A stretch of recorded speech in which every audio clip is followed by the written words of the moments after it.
অন্যদের ভালো থাকতে দেখে হজম করাটা অনেক বড় ব্যাপার। আজকাল আবার নতুন ট্রেন্ড চলছে যে আমরা কাউকে কিছু বলি না, কিন্তু মুখের ভঙ্গিমা এমনভাবে বুঝিয়ে দেই যে তোমার চেয়ে পাপী এই পৃথিবীতে আর কেউ নেই। তারা জীবনে কখনো সুখী হতে পারে না যারা অন্যকে সুখে দেখে সহ্য করতে পারে না। মানুষ তোমাকে ততক্ষণই ভালোবাসবে যতক্ষণ পর্যন্ত তুমি তাদেরকে দিয়ে যাবে।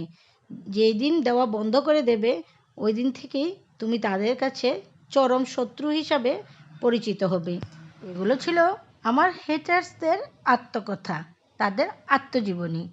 আর এখন আমি বলছি যারা আমাকে ভালোবাসে, প্রতিনিয়ত আমার ভিডিওগুলো দেখছে, আমাকে কমেন্ট করে যাচ্ছে, আমাকে সাপোর্ট করে যাচ্ছে।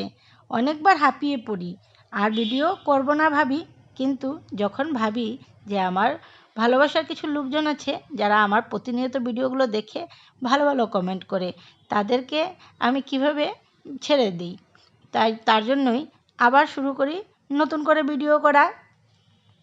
তোমাদের এত সুন্দর সুন্দর কমেন্ট আর প্রতিটা ভিডিওতে বা ফটোতে যেভাবে তোমরা কমেন্ট করে থাকো আমাকে আমাকে যেভাবে মেন্টালি সাপোর্ট করে যাচ্ছ, আমি তার জন্য অনেক অনেক কৃতজ্ঞ তোমাদের কাছে। আর তোমাদেরকে অনেক অনেক ধন্যবাদ। আর আমি তোমাদের জন্যই এভাবে ভিডিও করে যেতে পারছি, আর তোমাদের জন্যই আমি টিকে আছি। তা না হলে মন ভাঙার মতন লোকজনের অভাব নেই। শুধু তোমাদের মতন ভালোবাসার কয়েকজন লোক আমার পাশে আছে বলেই আজ আমি এতটুকু এগিয়ে যেতে পারছি।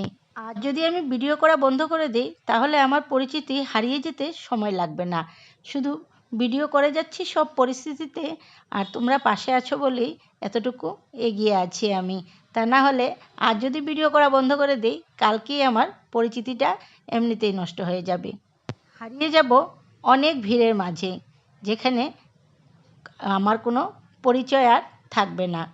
হারতে চাই না এই পৃথিবীর ভিড়ে, তাই টিকে আছি এখন পর্যন্ত মনে একটু আশা নিয়ে। তাহলে এই পর্যন্ত তোমাদের সাথে গল্পগুজব করা হয়ে গেল। আর আমি কি রান্নাবান্না করলাম তোমরাও দেখে নিলে। আজ শুটকি তরকারি করেছিলাম, আর মাছ 2 টুকরো বা 3 টুকরো করেছিলাম আমার মেয়েদের জন্য, আর করেছিলাম লাউ পাতা বাটা, আলু ভাজা, সেদ্ধ ভাত করেছিলাম সকালের জন্য। আর মানে শুটকি তরকারিটা দেখতে পাচ্ছ মুখে এখনও জল চলে আসছে, এতই ভালো হয়েছিল। আমার হাজব্যান্ড খেয়েও খুব খুশি হয়েছে। আর আমার হাজব্যান্ড যদি খুশি হয় তাহলে আমিও খুব খুশি হই যে রান্নাটা করে আমার সার্থক হয়েছে। শুটকি তরকারিটা রান্না করতে অনেকটাই তামঝাম থাকে, কিন্তু রান্না করলে শুধু একটা তরকারি দিয়েই ভাত খাওয়া হয়ে যায়। রসুন ফোড়ন দিয়ে লাল শাক করেছিলাম, অপূর্ব হয়েছিল খেতে।